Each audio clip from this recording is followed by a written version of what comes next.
Psalm 143, ein Gesang vom David.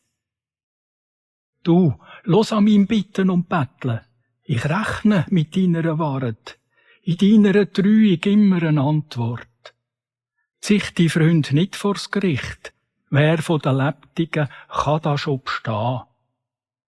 Es wird mir einen als Leben. Er tät mich am liebsten vertrampeln und verscharren, wenn er Tote. Ich weiss nicht, wo aus und wohin. Das Herz liegt wie ein Stein in mir inne. Drum denke ich, wie es früher war mit dir und rätsle, was du echt gemacht hättest. Ich strecke die Arme zu dir aus, hat Durst, wenn ein vertrockneter Boden. O du, komm mir gleich doch helfen. Ich mag schon fast nimmer.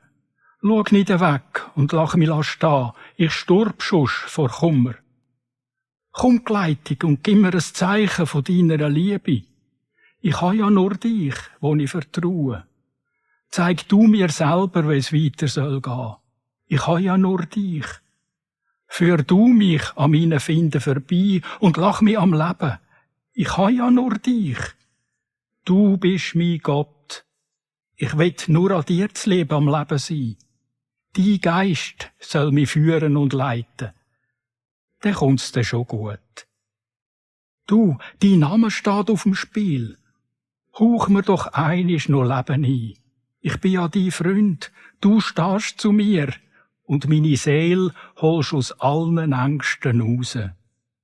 Und die mich plagt haben, beschliesst das Tor vorne, der renn ins Köpf ein und mache keinen Mucks mehr. Amen.